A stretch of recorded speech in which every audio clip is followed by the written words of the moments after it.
Welcome to our channel. So, TS EdCET or సిపి గెట్‌లో మీకు ఏదైనా రిజిస్ట్రేషన్ అప్పుడైనా, ఏదైనా ర్యాంక్ కార్డ్‌లో గాని ఏదైనా మిస్టేక్స్ ఉంటే మెయిల్ పెట్టాలని చెప్పినా కదా! సో, ఎలా మెయిల్ పెట్టాలి అని ఇప్పుడు చూపిస్తా. ఒక సబ్‌స్క్రైబర్ మెసేజ్ చేశారు. సో, వాళ్ళ డ్యాడీ స్పెల్లింగ్ మిస్టేక్ ఉందట. సో, అది not at all problem. But పెద్ద ఇష్యూ ఏం కాదు. బట్ ఆమె చేంజ్ అయితే కొంచెం ఆమె సాటిస్ఫైడ్ అయ్యి కూల్‌గా ఉంటది. సో, నేను గూడా మెయిల్ పెడుతున్నా. సో, ఆమె హ్యాపీనెస్ కోసం. సో, మారితే మొత్తం హ్యాపీనెస్సే గదా! సో, హెడ్‌సెట్ అని మనము గూగుల్‌లో ఎంటర్ చేసి అఫీషియల్ వెబ్‌సైట్‌కొచ్చేసిన తర్వాత ఇక్కడ బ్లింక్ అవుతూ టీజీ హెడ్‌సెట్ 2024 అడ్మిషన్స్ అని కనిపిస్తున్నాయి గదా! క్లిక్ జేయండి. సో, క్లిక్ జేస్తే మీకు మీ రిజిస్ట్రేషన్ అప్పుడు ఎలా అయితే చేసుకున్నారో అలా ఇంటర్ఫేస్ ఓపెన్ అవుతుంది. ఇంటర్ఫేస్ ఓపెన్ అయిన తర్వాత సో, ఇలా మీకు గనిపిస్తుంది గదా! సో, ఇలా వెబ్ ఆప్షన్స్ లాగిన్ అని జెప్పి మీరు ఎడిట్ చేసుకోవచ్చు. మేబీ ఇవాళనే డేట్ అనుకుంటా. ఆహ్, నాకు సరిగ్గా గుర్తులేదు. ఆయన ఈ వీడియో అప్‌లోడ్ చేసేసరికి 1 డే పడతది గావచ్చు.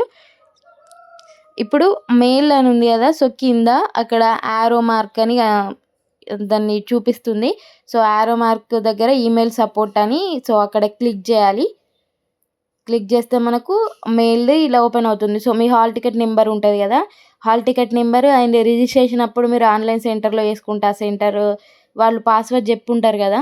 సో, ఆ పాస్వర్డ్స్ ఎంటర్ చేయాలి. ఎంటర్ చేస్తే ఇలా ఓపెన్ అవుతుంది. ఆహ్, ఎంటర్ చేసిన తర్వాత ఇలా ఓపెన్ అయిన తర్వాత సో, ఇక్కడ కంపోజ్ అని ఉంది గదా! సో, కంపోజ్ పైన ప్రెస్ చేయాలి. సో, మనం మెయిల్ మన ఈమెయిల్‌లో గూడా మనకెవరికైనా మెయిల్ పెట్టాలి అన్నా గూడా సో, కంపోజ్ అని జెప్పి మనము ఆ మెసేజ్ అంతా మనం రాస్తాం గదా! సో, ఇది గూడా యాజ్ ఇట్ ఈజ్ సేమే. సో, కంపోజ్ అన్న తర్వాత ఇక్కడ కనిపిస్తుంది గదా! Hall ticket number. సో, మనం ఫస్ట్ ప్రెస్ చేసినాం గదా! సో, మన డీటెయిల్స్ ఇక్కడ కొన్ని వచ్చేసినాయి. హాల్ టికెట్ నంబర్, నేము, ఈమెయిల్ ఐడీ వచ్చింది. సో, పర్పస్ సో, మీరు ఎందుకు మెయిల్ పెడుతున్నారు అని అడుగుతది. సో, పర్పస్ మనకి ఏం ప్రాబ్లమో ఆ ప్రాబ్లమ్ సెలెక్ట్ జేసుకోవాలి. సో, కేటగిరీ ఆహ్, మీరు దేనికోసమని సో, అక్కడ కింద ఆప్షన్స్ చూపిస్తది. సో, నెక్స్ట్ అటాచ్‌మెంట్ 1, అటాచ్‌మెంట్ 2 ఇట్లా కనిపిస్తున్నాయి గదా! సో, మీకు సర్టిఫికేట్స్ ఇప్పుడు నేను చేస్తున్నది సో, ర్యాంక్ కార్డ్‌లో వాళ్ళ ఫాదర్ నేమ్ తప్పొచ్చింది. సో, ర్యాంక్ కార్డ్ ఒకటి పెట్టేసేయాలి. సో, ఎస్ఎస్‌సిలో కరెక్ట్‌గానే ఉంది కాబట్టి ఎస్ఎస్‌సి పెట్టేసిన. సో, ఇగ మన దగ్గర డిగ్రీ, ఇంటర్ అన్నీ ఉన్నాయి గదా! సో, అన్నీ పెట్టేసిన. సో, వాడు చేంజ్ చేస్తాడు. మనకు ఏ ప్రాబ్లమ్ ఉండొద్దని అన్నీ అక్కడ వాడేసిన ఆనికి. సో, అన్నీ చూసుకుంటాడు, చేంజ్ చేస్తాడు. సో, రిప్లై గూడా మస్తది. ఎర్లీగానే రిప్లై గూడా ఇస్తారు వాళ్ళు. ఆహ్, రిప్లై వచ్చింది గూడా నేను షార్ట్‌లో అప్‌లోడ్ చేస్తాను. సో, ఇమేజ్ జేపీజీ ఆర్ ఫార్మాట్‌లలో ఉండాలి. అండ్ 100 కేబీ ఉండాలి. 100 కేబీ నుంచి 2 ఎంబీ లోపల ఆ మధ్యలో సైజ్ ఉంటేనే అది ఫైల్ తీసుకుంటది. సో, అన్నీ అంతే. మీ ర్యాంక్ కార్డ్ అయినా, ఎస్ఎస్‌సి సర్టిఫికేట్ అయినా, అవైనా, ఇవైనా. సో, మీరు రిజిస్ట్రేషన్ చేసుకునేటప్పుడు వాడు స్కాన్ చేస్తాడు గదా! వాటిని మన మెయిల్‌కి పంపియమనంటే సో, మనకెప్పుడైనా యూజ్ అవుతది. వన్స్ మనం కాలేజ్‌లో ఇచ్చిన తర్వాత మనకేదైనా నీడ్ ఉంటే మనం ఎంత రిక్వెస్ట్ చేషినా గూడా వాళ్ళసలు కనికరించరు. ప్రిన్సిపల్స్ ఉంటారు గదా! బీఎడ్ కాలేజ్ వాళ్ళు. సో, ఇవ్వమన్నా ఇవ్వరు. మొత్తం ఫుల్ రిక్వెస్ట్ చేపించుకుంటా ఉంటారు. అందుకనే మనం మెయిల్‌లో స్కాన్ చేసి పెట్టుకుంటే సో, మనకెప్పుడైనా యూజ్ అవుతది. సో, ఏదైనా ప్రాబ్లమ్ వచ్చినా గూడా కొంచెం మనకి సపోర్ట్‌గా ఉంటది. సో, అక్కడ స్కాన్ చేసుకొని మీ సర్టిఫికేట్స్ మీరు పెట్టుకోండి. సో, జిరాక్స్ సెట్ ఇస్తారు. ఇప్పుడు 4 సెట్స్, 5 సెట్స్ తీసుకురమ్మని చెప్తారు గదా! సో, ఒక సెట్ మనకే ఇచ్చేస్తారు. కానీ జిరాక్స్ అన్నిటికి యూజ్ కాదు గదా! సో, అది ఎక్కడ పోతదో ఏమో! ఫోన్‌లో అయితే ఉంటాయి. సో, మెయిల్‌లో పెట్టుకుంటే మనము మెయిల్ అయితే ఎటు పోదు గదా! ఫోన్ పోయినా గాని. సో, ఇక్కడ పర్పస్ రిక్వెస్టా? కంప్లెయింటా? సజెషనా? క్వెషనా? సో, నేను రిక్వెస్ట్ అనే పెడుతున్నా. సో, కంప్లెయింట్ అంటే మళ్ళీ వాడేమన్నా ఫీల్ అయ్యి చేంజ్ చెయ్యరు గదా! సో, ఇక్కడ స్పెల్లింగ్ మిస్టేక్ గాని ఇక్కడ స్పెల్లింగ్ మిస్టేక్స్ అసలు చూపెడతలేదు. అందుకే ఏదో ఒకటని జెప్పి క్లిక్ జేసేసిన. ఇన్‌కమ్ సర్టిఫికేట్ అని జెప్పి. హ్మ్. నెక్స్ట్ మీరు ప్రూఫ్ కింద ఏం బెడుతున్నారు అనంటే ఎస్ఎస్‌సి సర్టిఫికేట్ అని జెప్పిన. సో, ఎస్ఎస్‌సి పెట్టిన. అన్నీ పెట్టినా గానీ సో, ఎస్ఎస్‌సి అని మాత్రం పెట్టినా. So, subject so, spelling mistake గదా! సో, స్పెల్లింగ్ మిస్టేక్ గాబట్టి ఫాదర్ నేమ్ స్పెల్లింగ్ మిస్టేక్ అని ర అక్కడ టైప్ జేసిన. సో, సబ్జెక్ట్ ఏంటి అంటే స్పెల్లింగ్ మిస్టేక్ అని చెప్పేయాలి. సో, నా ప్రాబ్లమ్ స్పెల్లింగ్ మిస్టేక్ కాబట్టి స్పెల్లింగ్ మిస్టేక్ పెట్టేసిన. సో, మెసేజ్ అక్కడ సో, మీ బాధంతా ఏముందో, సో, మీ ప్రాబ్లమ్ ఏముందో అక్కడ రాసేయండి. సో, కొంచెం ఏమంటారు రెస్పెక్ట్ ఇస్తూ రాయండి. So, good morning sir or madam రాసిన తర్వాత సో, మా ఫాదర్ స్పెల్లింగ్ ఇది కరెక్ట్ స్పెల్లింగు. సో, తప్పు స్పెల్లింగ్ ఇలా వచ్చింది. సో, అది కరెక్ట్ చేయండి అని రాయాలి మనం. So, my father spelling is so, correct spelling అక్కడ రాయండి. రాసిన తర్వాత బ్రాకెట్‌లో పెట్టండి. So, it's correct spelling but my rank card printed as my father name is mistaken. So, అక్కడ మీ ర్యాంక్ కార్డ్‌లో తప్పు స్పెల్లింగ్ వచ్చింది కదా! సో, అక్కడ అది పెట్టండి. సో, పెట్టిన తర్వాత ఇక్కడ నేను టైప్ చేస్తున్నా కదా! సో, అది చూడండి.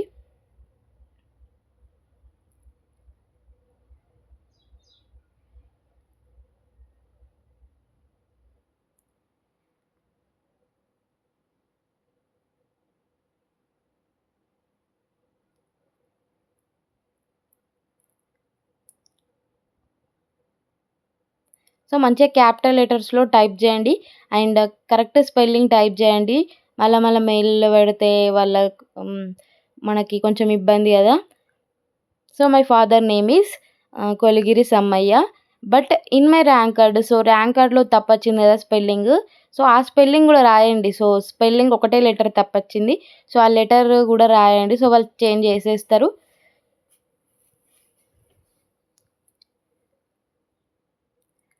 తర్వాత మీ rank card number, application number so, అదంతా ఇవ్వండి. So, please I will request you to change my father name in my rank card or my application అని పెట్టండి. పెట్టిన తర్వాత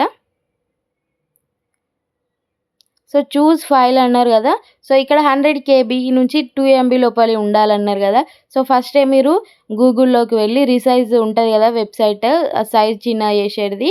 సో, అందులో చిన్నగా చేసుకొని ఫస్టే పెట్టుకోండి. సో, ఇందులో డైరెక్ట్ అప్‌లోడ్ చేయొస్తది. మళ్ళా ఈ వెబ్‌సైట్ ఇక్కడ గూగుల్‌లో ఉండి మళ్ళా రీసైజ్‌లోకెళ్ళి అదంతా రిస్క్ పనైతది. సో, ఫస్టే చేసుకొని పెట్టుకుంటే సో, మంచిగా టక్కన చూజ్ ఫైల్ అని చెప్పేసి గ్యాలరీకి వెళ్ళి సెలెక్ట్ చేసుకోవడమే ఉంటది. సో, థ్యాంక్ యూ అని చెప్పాలి. సో, లాస్ట్‌కి సో, మనం మెసేజ్ రాసేసినాం. సో, ఈ మెసేజ్ వాళ్ళు చదివి మనకు రిప్లై ఇస్తారు. సో, చూజ్ ఫైల్ అని చెప్పిన. సో, అటాచ్‌మెంట్ చేయాలి కదా మనం rank card. So, rank card select చేసిన. ఎస్ఎస్‌సి సర్టిఫికేట్ సెలెక్ట్ చేస్తున్నా. సో, నేను ప్రూఫ్‌గా సో, మా ఫాదర్ నేమ్ స్పెల్లింగ్ ఇదని ఎస్ఎస్‌సి సర్టిఫికేట్ పెడతా అని చెప్పిన కదా! సో, ఎస్ఎస్‌సి సర్టిఫికేట్ పెట్టిన. సో, ఇంకొకటి సో, మీకు సైజ్ పెద్దగయితే ఎట్లంటదో చూపిస్తా. So, uploaded file should be between 100 KB. So, అట్లా ఫైల్ తీసుకోదు. ఎక్కువ సైజ్ ఉంటే. సో, తక్కువ సైజ్ ఉన్నది తీసుకోవాలి. సో, ఇవన్నీ చేసేసిన తర్వాత కరెక్ట్ చూసుకొని సో, సబ్మిట్ అంటే రిక్వెస్టెడ్ సో, మీ మెయిల్ సక్సెస్‌ఫుల్‌గా సెండ్ అయింది అని చెప్పొచ్చు. సో, ఈ మెయిల్‌కి మళ్ళీ ఎలా రిప్లై వస్తది అని అంటారు కదా! సో, ఎలా రిప్లై అన్నది కూడా ఈ వీడియోలోనే చూపిస్తా. సో, కొంచెం లాంగ్ అవుతూ ఉండదు. సో, మళ్ళీ వెనక్కొచ్చేసి మళ్ళా అఫీషియల్ వెబ్‌సైట్‌కెళ్ళిపోయి, మళ్ళీ అడ్మిషన్స్ అని ప్రెస్ చేయాలి. ప్రెస్ చేసిన తర్వాత ఇట్లా కనిపిస్తది. ఈమెయిల్ సర్వీస్ అని ప్రెస్ చేయాలి. సో, మళ్ళీ మనం మెయిల్ పెట్టినప్పుడు ఎలా కనిపించిందో అట్లా కనిపిస్తది. సో, మన numbers, hall ticket number, password enter చేసేసిన తర్వాత సో, లాగిన్ అని చెప్తే లాగిన్ అయిపోతది. సో, లాగిన్ అయిన తర్వాత స్క్రీన్ ఇలా కనిపిస్తది. సో, ఎంక్వైరీ నంబర్ అంటే మనకంటూ ఒక నంబర్ ఇస్తారు. సో, సబ్జెక్ట్ అవన్నీ మనం రాసినాం కదా! సో, అవన్నీ చూపించిన తర్వాత అక్కడ వ్యూ కనిపిస్తుంది కదా! సో, వ్యూ అంటే మనకి ఇలా కనిపిస్తది. సో, మనం ఏం రాసినాం సో, రిసాల్వ్డ్ అని ఇక్కడ వచ్చింది కదా! స్టేటస్. సో, రిప్లై ఏముందంటే మళ్ళీ మీరు అప్లికేషన్ స్టేటస్ ఎలా చెక్ చేసుకుంటారో అలా నంబర్ ప్రెస్ చేసి చూసుకోండి. సో, మీ స్పెల్లింగ్ కరెక్ట్ అయిపోయింది అని చెప్పిర్రు. సో, కరెక్ట్ అయిందా లేదా అని సో, మీకు ప్రూఫ్ కావాలి కదా! సో, ఇక్కడ చూడండి. సో, ఇప్పుడు నేను ఎవరిదైతే చేసిన్నో ఆమెనే రిప్లై సెండ్ చేసింది. సో, నేను మార్నింగ్ వీడియో రికార్డ్ చేసిన బట్ పోస్ట్ చేయలేదు. సో, మార్నింగే మెయిల్ పెట్టేసిన. ఆమెకు మెసేజ్ పెట్టిన మెయిల్ పెట్టేసిన అని. సో, ఒక 3, 4 అవర్స్‌లో కరెక్ట్ అయిపోయినట్టుంది. సో, నేను మళ్ళీ మెయిల్‌లో రిప్లై చూడలేదు. బట్ ఇక్కడ మన సబ్స్క్రైబర్ ఉన్నారు కదా! ఆమె మెసేజ్ పెట్టింది. చూడండి thank you sister father name కరెక్ట్‌గా వచ్చేసింది అని. సో, మెయిల్ పెడితే సో, మనకు కరెక్ట్‌గా వచ్చేస్తుంది. Thank you for watching. So, మీకేమైనా ప్రాబ్లమ్స్ ఉంటే కామెంట్ చేయండి. మీ ఫ్రెండ్స్‌కి షేర్ చేసి లైక్ చేయండి. Thank you.